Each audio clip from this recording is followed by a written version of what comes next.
নমস্কার প্রিয় দর্শক বন্ধুরা, আপনাদের সবাইকে আমার এই চ্যানেলে স্বাগত জানাই।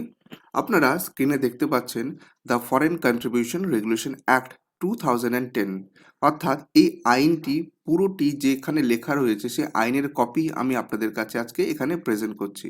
এখানে সমস্ত আইনের ধারা উপধারা লেখা আছে। আমি এটা ধরেই আজকে আলোচনা করব। কিন্তু আলোচনার শুরুতেই কয়েকটা বেসিক জিনিস আমি আপনাদের সঙ্গে ডিসকাস করতে চাই, যাতে খুব সহজেই আপনারা এই এফসিআরএ অ্যাক্ট 2010কে বুঝতে পারেন। দেখুন, ভারতে এফসিআরএ অ্যাক্ট 2010 অনুযায়ী কোনো ট্রাস্ট বা এনজিও যদি বিদেশ থেকে অনুদান গ্রহণ করতে চায়, তাহলে তাদের উপর একাধিক করা বিধিনিষেধ আরোপ করা হয়েছে। এই আইনে বলা আছে যে ট্রাস্টকে অবশ্যই এফসিআরএ রেজিস্ট্রেশন নিতে হবে অথবা প্রায়র পারমিশন নিতে হবে। বিদেশি অনুদান শুধুমাত্র নির্দিষ্ট এফসিআরএ ব্যাংক অ্যাকাউন্টেই নিতে হবে। বর্তমানে এই নির্দিষ্ট ব্যাংক অ্যাকাউন্টটি হলো স্টেট ব্যাংক অফ ইন্ডিয়ার নিউ দিল্লি মেন ব্রাঞ্চ, এবং সেই টাকা শুধুমাত্র ঘোষিত উদ্দেশ্য অনুযায়ী খরচ করা যাবে। বিদেশি অনুদানের টাকা থেকে কোনো রকম রাজনৈতিক কার্যকলাপ, নির্বাচনী প্রচার, ধর্মান্তকরণের জোর বা সরকারি কর্মচারী, বিচারক, সাংবাদিক বা রাজনৈতিক দলের স্বার্থে ব্যয় করা সম্পূর্ণ নিষিদ্ধ। এছাড়া মোট অনুদান মানে যে টাকাটা আপনি পাচ্ছেন তার 20%-এর বেশি আপনি অ্যাডমিনিস্ট্রেটিভ এক্সপেন্সেস যেমন বেতন বা অফিস খরচ ইত্যাদি বাবদ খরচ করতে পারেন, তার বেশি খরচ করতে পারবেন না। অন্য কোনো ব্যক্তি বা সংস্থাকে যদি এই অনুদান ট্রান্সফার করতে চান, তবে সেটাও সীমিত এবং বহু ক্ষেত্রে নিষিদ্ধ। এবং এর সঙ্গে আরেকটি কথা বলে রাখি, সেটা হচ্ছে প্রতি বছর নির্দিষ্ট সময়ের মধ্যে এফসিআরএ অ্যানুয়াল রিটার্ন, যেটা ফর্ম FC4, এই FC4 ফর্ম জমা দেওয়া বাধ্যতামূলক। সরকার চাইলে যে কোনো সময় ট্রাস্টের হিসাব যাচাই করতে পারে, রেজিস্ট্রেশন সাসপেন্ড করতে পারে বা ক্যান্সেল করতে পারে, এবং আইন লঙ্ঘন হলে জরিমানা, অনুদান জব্দ, এমনকি ফৌজদারি মামলারও ব্যবস্থা রয়েছে। তো এটা হলো সংক্ষেপে এফসিআরএ অ্যাক্ট 2010। এবার আমি কয়েকটা বিষয় একটু বিস্তারিত আলোচনা করব, যাতে আপনারা এই আইনটাকে আরও ভালোভাবে বুঝতে পারেন। আমরা এখন আলোচনা করব রেজিস্ট্রেশন এবং প্রায়র অ্যাপ্রুভাল সম্পর্কে। সেকশন 11-এ এই রেজিস্ট্রেশন এবং প্রায়র অ্যাপ্রুভাল সম্পর্কে বলা আছে। তো একটা প্রশ্ন আমাদের মনে আসতে পারে যে রেজিস্ট্রেশন নিলে কি প্রায়র অ্যাপ্রুভাল নিতে হয় না, বা প্রায়র অ্যাপ্রুভাল নিলে কি রেজিস্ট্রেশনের দরকার পড়ে না? আসুন এই প্রশ্নের উত্তরগুলো আমরা সেকশন 11-এ খুঁজে পাবো। দেখি সেকশন 11-এ কি বলা আছে। আমি এখানে যে বেয়ার অ্যাক্ট, এই যে এটাকে বলে বেয়ার অ্যাক্ট, আর এটা হচ্ছে এক্সপ্লানেশন, এই দুটোই আপনাদের সামনে রেখেছি। ইংরেজি ভাষাতেই লেখা আছে, আমি সেটা পড়ে শোনাবো এবং তার মানেও আপনাদেরকে বলে বোঝাবো। এই ইংরেজিটা এতটা সহজেই লেখা আছে যে আপনি একবার পড়লেই বুঝতে পেরে যাবেন, কিন্তু আমি দর্শকদের সুবিধার জন্য বাংলাতেও বুঝিয়ে দেবো। দেখুন সেকশন 11-এ কি বলা আছে। বলা আছে, any person having a definite cultural, economic, educational, religious or social programme, অর্থাৎ আপনি বুঝতেই পারছেন যে এমন কোনো ট্রাস্ট বা এনজিও যার লক্ষ্যই হচ্ছে কালচারাল, ইকোনমিক, এডুকেশনাল বা রিলিজিয়াস ও সোশ্যাল প্রোগ্রামকে ডেভেলপ করা, তাদের ক্ষেত্রে এই সেকশন 11 অ্যাপ্লিকেবল। তারা কি করবে না, they shall accept foreign contribution if such person obtains a certificate of registration from the central government. অর্থাৎ আপনার কার্যকলাপ যদি এই সমস্ত এরিয়ার মধ্যেই থাকে, তাহলে আপনি সেন্ট্রাল গভর্নমেন্ট বা কেন্দ্রীয় সরকারের কাছ থেকে এই এফসিআরএ সার্টিফিকেটের জন্য আবেদন করতে পারেন। হাওয়েভার, এইবার এখানে একটা ক্লজ বলা আছে, এটা আমরা বোঝার চেষ্টা করব। If such person does not have certificate of registration, অর্থাৎ যদি আপনার এফসিআরএ রেজিস্ট্রেশন বা সার্টিফিকেট না থাকে, তখন আপনি কি করে অনুদান গ্রহণ করবেন সেটারও ব্যবস্থা এখানে বলা আছে। দেখুন এবার আমি পড়ছি, এখানে লেখা আছে, then before accepting foreign contribution such person should obtain prior approval of CG অর্থাৎ central government, and such approval shall be valid for the specific purpose for which it is obtained। এবার একটু ব্যাপারটা বুঝিয়ে দিই। ধরুন এরকম হতে পারে যে আপনার এফসিআর এর রেজিস্ট্রেশন বা এফসিআর এর সার্টিফিকেট নেই, কিন্তু আপনি বিশেষ কোনো উদ্দেশ্যে বিদেশ থেকে অনুদান গ্রহণ করতে চান, তাহলে আপনি সেন্ট্রাল গভর্নমেন্টের কাছে প্রায়র অ্যাপ্রুভালের জন্য আবেদন করবেন। অর্থাৎ আপনার কাছে দুটো রাস্তা খোলা আছে। প্রথম রাস্তা হচ্ছে এফসিআর এর রেজিস্ট্রেশন সার্টিফিকেটের জন্য অ্যাপ্লাই করা। রেজিস্ট্রেশন সার্টিফিকেশন এসে গেলে তারপরে আপনি বিদেশ থেকে অনুদান গ্রহণ করতে পারেন। অথবা যদি আপনার মনে হয় যে না, আপনি এফসিআর এ রেজিস্ট্রেশন করতে চান না, শুধুমাত্র পার্টিকুলার একটা স্পেশাল পারপাসের জন্য আপনি বিদেশ থেকে অনুদান গ্রহণ করছেন, তাহলে আপনি রেজিস্ট্রেশন অ্যাপ্লিকেশন না করেও সেন্ট্রাল গভর্নমেন্টের কাছে প্রায়র অ্যাপ্রুভাল অর্থাৎ আগাম অনুমোদনের জন্য আবেদন করতে পারেন। এখানে একটা জিনিস আপনাদের বলে রাখি, সেটা হচ্ছে যে আমাদের এক্ষেত্রে দুটো ফর্মের কথা একটু জানিয়ে রাখা খুব জরুরি।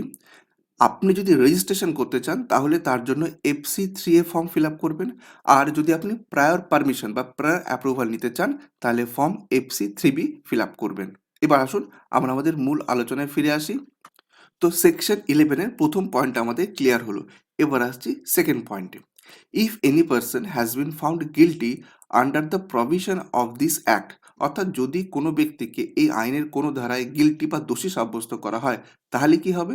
দেন the unutilised or unreceived amount of foreign contribution shall not be utilised or received without the prior approval of the central government. আশা করি এটা খুব সহজে আপনি বুঝতে পারছেন, এটার আলাদা করে বোঝানোর দরকার নেই।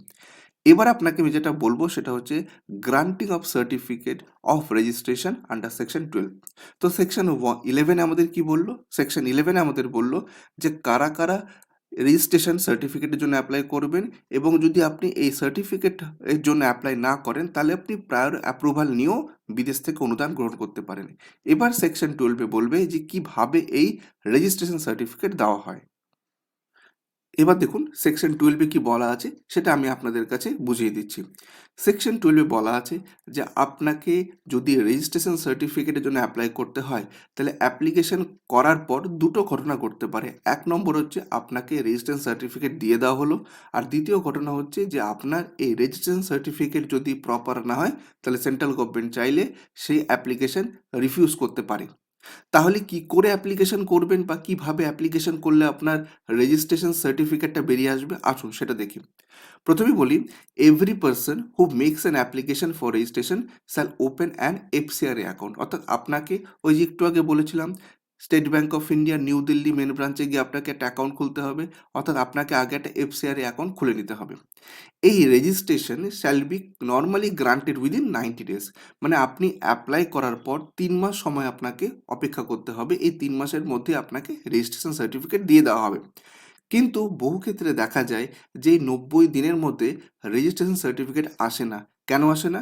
কারণ সরকার যে সমস্ত কাগজপত্র যাচাই করে সেখানে যদি মনে করে যে আরও কিছুটা অতিরিক্ত সময় লাগবে, তাহলে সেন্ট্রাল গভর্নমেন্ট 90 দিনটাকে বাড়িয়ে দিতে পারে। দেখুন সেটাও বলা আছে, if registration is not granted within 90 days, then central government shall communicate the reason for not granting registration to the applicant।